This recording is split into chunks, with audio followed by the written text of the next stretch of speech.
Hello प्यारे बच्चों, let's read the question. This is assertion reason question. Assertion में क्या बोला जा रहा है बेटा आपसे?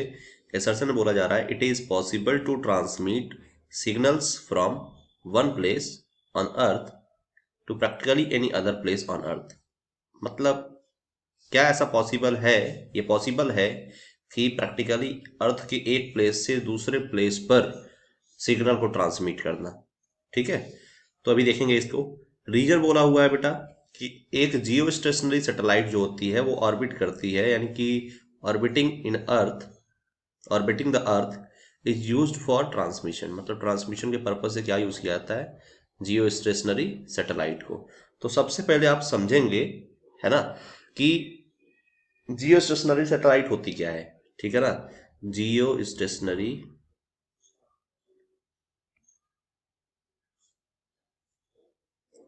सैटेलाइट होती क्या है। तो जियो स्टेशनरी सैटेलाइट के बारे में अगर बात करें तो सबसे पहले हम क्या बनाते हैं ना, सबसे पहले हम एक बनाते हैं अर्थ। ये रहा एक सर्कल सा, गोल सा अर्थ मान लो इसको। ठीक है, और जियो स्टेशनरी सैटेलाइट का मतलब ये है बेटा कि उसके अर्थ के, है ना, अराउंड, अर्थ के सराउंडिंग में एक ऐसा ऑर्बिट है जो कि फिक्स है। ऑर्बिट फिक्स होने का मतलब, पर्पस क्या है? ऑर्बिट फिक्स होने का मतलब ये है कि इसके अंदर जो सैटेलाइट होगी, मान लो ये जियो स्टेशनरी सैटेलाइट है, तो जियो स्टेशनरी सैटेलाइट जिस रेशियो से, जिस रेट से अर्थ का रोटेशन होगा, अर्थ का रिवॉल्यूशन नहीं बोल रहा हूं मैं बेटा, रोटेशन बोल रहा हूं, मतलब खुद के एक्सिस पे रोटेट करेगी, उसी रेट से जियो स्टेशनरी सैटेलाइट भी रिवॉल्व करेगी।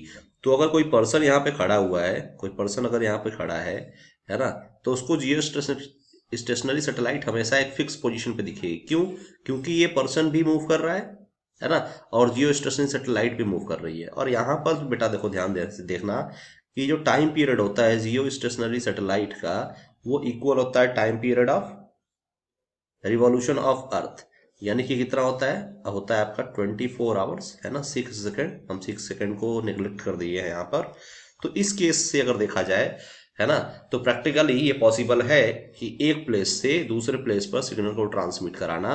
तो हमारा जो असर्शन होगा वो होगा बेटा आपका ट्रू। ठीक है, असर्शन तो ट्रू हो गया।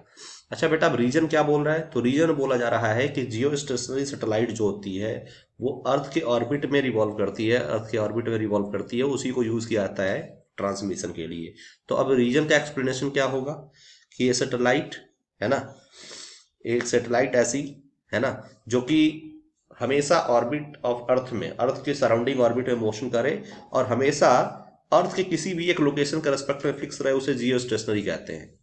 ठीक है ना, और वही यूज किया जाएगा ट्रांसमिशन के लिए, क्योंकि अगर पोजीशन चेंज होने लगे तो वो ट्रांसमिट नहीं कर सकता। ठीक है ना, तो a satellite,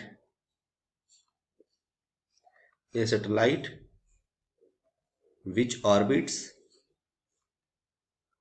a satellite which orbits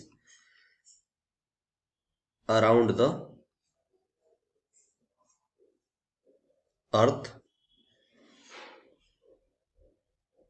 earth remains fixed, remains, remains fixed। ये हमेशा क्या होता है? फिक्स्ड होता है with respect to some other place, कुछ अदर प्लेसेस के रेस्पेक्ट में। जो मान लो ये जो हमने बच्चे लिया है, ये जो ऑब्जर्वर को लिया है, इसके रेस्पेक्ट में जियो स्टेशनरी सैटेलाइट क्या है?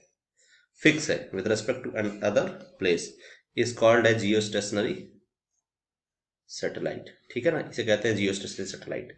तो यार ये भी सही है ना, कि इसी का ट्रांसमिशन होता है और एक्सप्लेनेशन भी सही है। ठीक है, तो अगर हमारे पास रीजन भी सही है ना, और असर्शन भी सही है और रीजन एक करेक्ट एक्सप्लेनेशन है एक असर्शन का, देन हम लिख सकते हैं क्या? आपका फर्स्ट जो ऑप्शन होगा A, first option will be your correct option for this question. I hope you understood it well.